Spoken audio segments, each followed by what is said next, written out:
Today is the final day of Rankings Week here on the channel, where I have been going through every position in basketball, ranking the top 10 players in the NBA at each spot.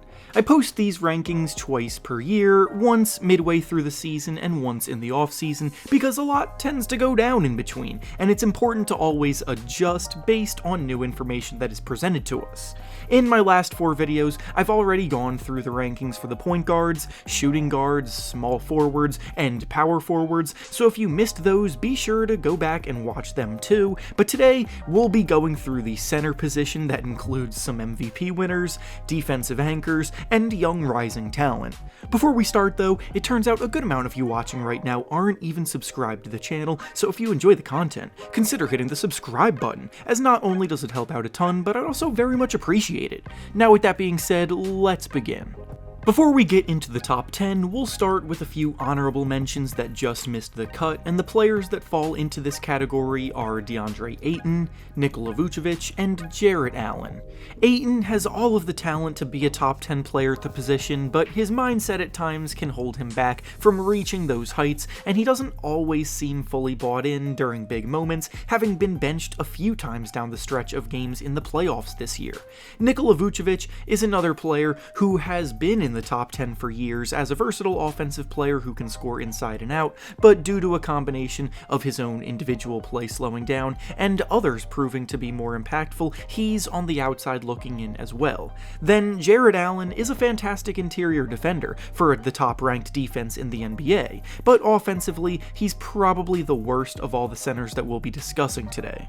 Now, to start things off at number 10, we have Rudy Gobert of the Minnesota Timberwolves. Gobert was one of the hottest commodities in the entire NBA just 1 year ago, but after being traded to Minnesota, his value has come tumbling down hard. The multiple-time Defensive Player of the Year winner just didn't seem to have the same juice that he had in Utah, and after the Wolves gave up a king's ransom for him, it became one of the worst trades in modern NBA history. Gobert is still an objectively good rim protector on defense, but offensively he was clogging things up in the middle a bit, and his fit alongside Karl-Anthony Towns was questionable at best. Next up at number 9, we have Myles Turner of the Indiana Pacers. Turner finds himself in trade rumors every year, but he always seems to stick around in Indiana, and it turns out that hanging around to play with Tyrese Halliburton was a pretty good move for his career, because he had the best season of his career this year. He averaged a career high in points, he grabbed a career high rebounds, he shot a career best from the field and overall efficiency-wise knocking down threes, and he remained as one of the league's leader in blocks.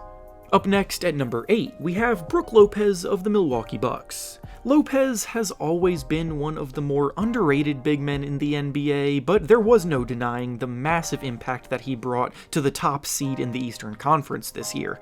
He was unbelievable on defense, so much so that he is who I believe should have won the Defensive Player of the Year award, and offensively, he stepped up when injuries around him happened, by scoring about 16 points per game, making threes, and dominating in the post. Lopez is the ultimate team player, who doesn't demand the offense to be run through him, and won't force anything that doesn't come to him naturally, and he competes hard on both ends, making him the kind of center that can fit into any kind of lineup.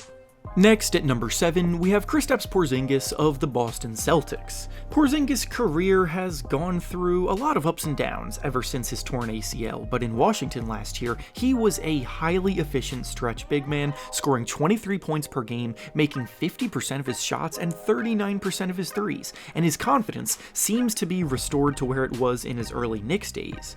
The Celtics going out and trading for him by giving up Marcus Smart, who was the heart and soul of their squad for years, tells you just how much they believe he can help get them to the next level, giving them even more firepower.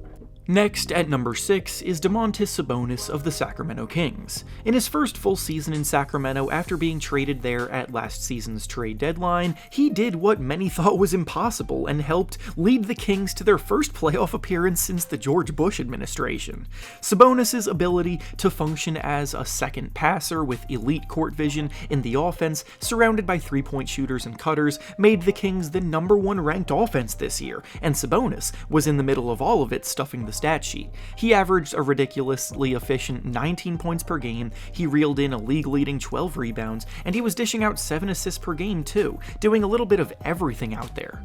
Up next, at number 5, we have Karl-Anthony Towns of the Minnesota Timberwolves. Now, I know I have said in several of my other videos that I don't like having teammates on the same list, but in this case, I just could not in good faith list Towns as a power forward because he just isn't one, and that's why he and Rudy Gobert were such a bad pairing, because they're both centers. They're both at their best when they're playing the center position, and Towns isn't nearly good enough on defense to be able to slide into the 4 spot and guard forwards.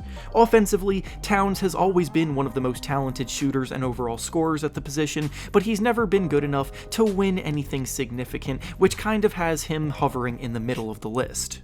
Up next at number 4, we have Bam Adebayo of the Miami Heat. Adebayo has been in the NBA 6 years now, and every single season he's gotten better than the last. This year finally culminated in his first All-Star appearance. He put up a career-high 20 points per game, but most importantly, he has a very good argument for claiming the title of best defender in the NBA. Not only is he an elite rim protector, but he's probably the most versatile defender in the whole league, being able to guard all 5 positions comfortably, switching out onto the perimeter guys, and holding his own when necessary. Bam impacts both ends of the floor at an elite level, even if his scoring touch isn't always as consistent as some may like it to be, and it's a big reason why the Heat have made the finals twice in the last 4 seasons. Next, at number 3, we have Anthony Davis of the Los Angeles Lakers. For a lot of Davis's career, he refused to play center full-time, preferring another big man in the lineup alongside him so he can play power forward, but this year the Lakers didn't really have other playable centers, so he owned the role and when healthy started to look like his dominant self again. Many of the centers on this list are fantastic defensively because in order to be a good center in today's NBA you almost have to be, and Davis is no different, but he's also one of the top scorers at the spot, putting up 26 points per game. Up next at number 2, we have Joel Embiid of the Philadelphia 76ers. That's right, the MVP of the league this season isn't even the best player at his position, and he probably won't be able to claim that throne until he proves he can stay healthy for a playoff run and make it past the second round. Embiid at full strength is one of the greatest scoring talents the league has ever seen, having averaged a hyper-efficient 33 points per game this season, adding the scoring title to his MVP award this year. But he once again suffered an injury in the playoffs that derailed his ability to perform, and the guy who comes in at number 1 happened to go all the way to solidify the top spot.